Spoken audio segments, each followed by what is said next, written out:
Apala online कक्षा में सभी बच्चों का फिर से स्वागत है। आज हम कक्षा 10 की हिंदी व्याकरण के पद परिचय यानी कि तीसरे महत्वपूर्ण विषय पर चर्चा करेंगे।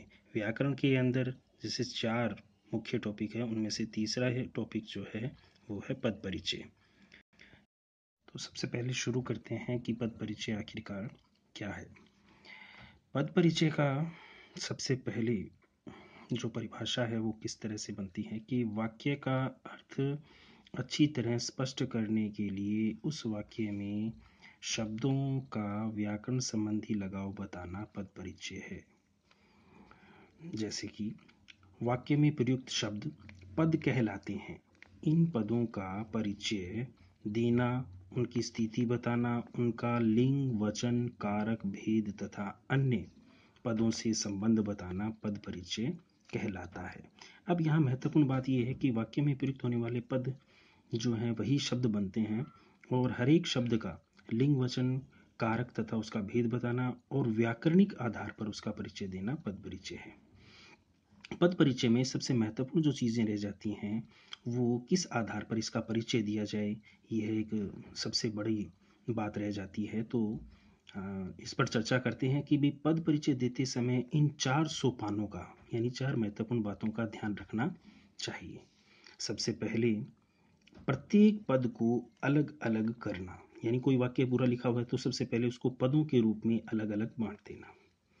फिर आता है प्रत्येक पद का प्रकार तथा भेदोभेद बताना, यानी व्याकरण के आधार पर वो पद या शब्द जो है वो क्या है, संज्ञा है, सर्वनाम है, विशेषण है, क्या है, फिर उसका भेद बताना और फिर अगर उसका उपभेद है वह भी बताना चाहिए। तीसरा जो आता है कि वाक्य में उसका दूसरे पदों के साथ संबंध बताना। ये सबसे महत्वपूर्ण है कि भी वो शब्द जो वाक्य में प्रयुक्त हुआ है उसका दूसरे शब्दों से क्या संबंध बनता है, यानी किस अर्थ से है, उसके जुड़कर आए हैं, उससे अलग हैं, वो किस अर्थ में प्रयुक्त हुए हैं। और फिर उसके बाद है कि वाक्य में उसका कार्य बताना, यानी वाक्य में वह क्या कार्य कर रहा है, कर्ता की भूमिका है, कर्म की भूमिका है, या पूरक शब्द है या क्रिया है, ये सब बताना। इसके बाद आता है कि पद परिचय में किन पदों का परिचय दिया जाता है। अब वो शब्द जो व्याकरण के अंतर्गत वाक्य में प्रयुक्त हो चुके हैं उनका किस तरह से जो है वो पद परिचय किया जाता है। तो सबसे पहले देखिए कि वाक्य में 4 प्रकार के विकारी और 4 प्रकार के अविकारी पदों का प्रयोग होता है। सभी जानते हैं, पहले की कक्षाओं में भी आपने पढ़ा है कि विकारी का मतलब होता है ऐसे शब्द जिनमें विकार उत्पन्न हो सके, अर्थात लिंग, वचन, कारक से उनको प्रभावित किया जा सके, रूप बदला जा सके।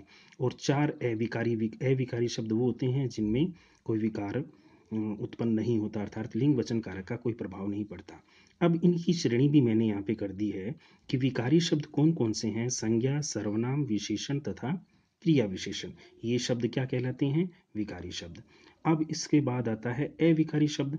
अविकारी शब्द हैं क्रिया विशेषण, संबंध बोधक, समुच्चय बोधक, विस्मयादि बोधक, अव्यय। अब अविकारी शब्दों को अव्यय शब्द भी कहा जाता है। अव्यय का मतलब भी यही होता है कि अव्यय है जो व्यय ना हो, अर्थात खर्च ना हो। तो अविकारी शब्द और अव्यय शब्द एक हैं।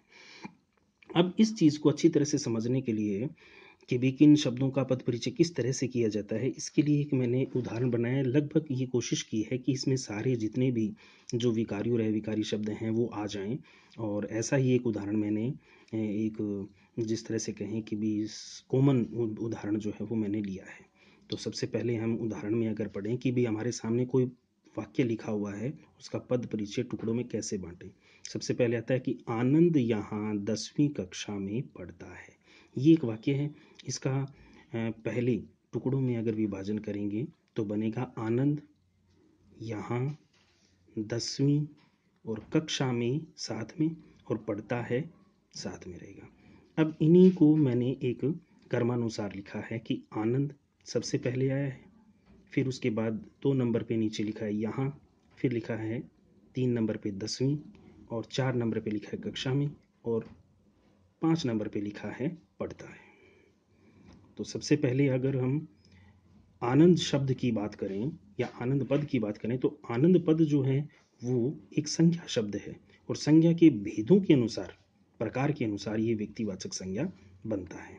इसके बाद आता है कि भी इस शब्द में, आनंद में लिंग क्या है, तो लिंग के आधार पर ये आनंद जो है वो पुरुष जाति का बोध कराता है, इसलिए पुल्लिंग।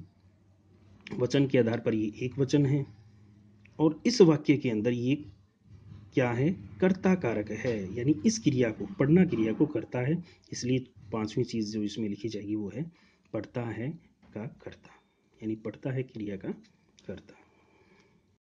इसके बाद आता है दूसरा शब्द यहाँ। यहाँ शब्द जो है वो एक क्रिया विशेषण है और क्रिया विशेषण के बारे में हमें पता है कि ये अविकारी शब्द है। अविकारी शब्दों में लिंग वचन कारक का कोई प्रभाव नहीं पड़ता, इसलिए हमें ज़्यादा चीज़ें नहीं बतानी है। केवल यहाँ पे करना ये है कि यहाँ शब्द जो है वो क्रिया विशेषण का कौन सा भेद है, स्थानवाचक, क्योंकि स्थान के बारे में बता रहा है, यहाँ वहाँ इधर उधर, ये सब शब्द जो हैं वो स्थानवाचक क्रिया विशेषण में आते हैं। इसके बाद जिस क्रिया की विशेषता बता रहा है उसका वर्णन करना है, उसका नाम लिखना है। तो पढ़ता है क्रिया का स्थान बताता है, इसलिए ये क्रिया विशेषण जो है शब्द बनता है। इसके बाद आता है तीसरा जो है दसवीं। दसवीं जो है वो एक शब्द संख्या संबंधी है और विशेषण के आधार पर इसका विभाजन जो है वो बनता है संख्यावाचक विशेषण। कर्म की सूचना बता रहा है, क्योंकि पहला दूसरा तीसरा इस तरह से कर्मानुसार है, इसलिए कर्म सूचक भी लिख सकते हैं। और जिस शब्द का ये विशेष्य है, अर्थात किसकी विशेषता है, कक्षा की, तो कक्षा विशेष्य भी इसमें लिखेंगे। तो इसका मतलब तीन चीज़ें इसमें लिखी जाएंगी, संख्यावाचक विशेषण, कर्म सूचक और कक्षा विशेष्य। इसके बाद आता है कि कक्षा में, अब कक्षा में शब्द जो है वो संज्ञा शब्द है और संज्ञा के वर्गीकरण के आधार पर हम देखें तो ये भेद जो बनता है जातिवाचक संज्ञा का बनता है। जातिवाचक संज्ञा में भी ये लिंग के आधार पर स्त्रीलिंग है, क्योंकि विकारी शब्द है, एक वचन है और इसमें में लगा हुआ है। तो कारक के आधार पर इसका भेद भी बताएंगे, अधिकरण कारक, क्योंकि कर्ता ने कर्म को जिस आधार पर हम भेद करते हैं तो वो अधिकरण है। इसके बाद आता है पढ़ता है। पढ़ता है एक क्रिया है। इस संपूर्ण वाक्य के अंतर्गत अंतिम शब्द जो है वो क्रिया शब्द ही रहता है।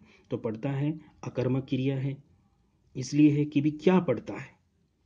ठीक है, इसी वाक्य को भी ध्यान से समझना जरूरी है कि भी यहाँ कक्षा और दसवीं जो है वो इसके कर्म नहीं है, जबकि बनता है कर्म जो वो इसमें है ही नहीं, क्योंकि क्या पढ़ता है ये हमें पता नहीं चलता, इसलिए इसमें अकर्मक क्रिया है। और इस क्रिया को पढ़कर और कर्ता को देखकर हमें पता चलता है कि ये पुल्लिंग है, क्योंकि पुरुष जाति का बोध करवा रहा है, एक वचन है, एक व्यक्ति के लिए है और वर्तमान यानी पढ़ रहा है, इसलिए अभी जारी है ये काम, तो वर्तमान काल। और वाक्य की दृष्टि से, यानी जिसको हमने वाच्य जो पिछली की वीडियो में हमने देखा कि ये वाच्य के आधार पर कृतवाच्य है और इस क्रिया का कर्ता जो है वो आनंद है, अर्थात वाक्य का महत्वपूर्ण जो संबंध है इस पढ़ना क्रिया की का वो आनंद के साथ है, आनंद इस वाक्य का क्रिया का कर्ता है। तो इस तरह से आज हमने जो है वाक्य की के साथ साथ पद परिचय का भी पूरा वर्णन पढ़ा। पद परिचय में जितने भी उसकी परिभाषाएं हैं, पहचानने का तरीका है, निर्माण करने का तरीका है, विकारी और अविकारी शब्द हैं, और एक ऐसा उदाहरण भी लिया जिससे हमने सारे शब्दों को, लगभग विकारी और अविकारी सारे शब्द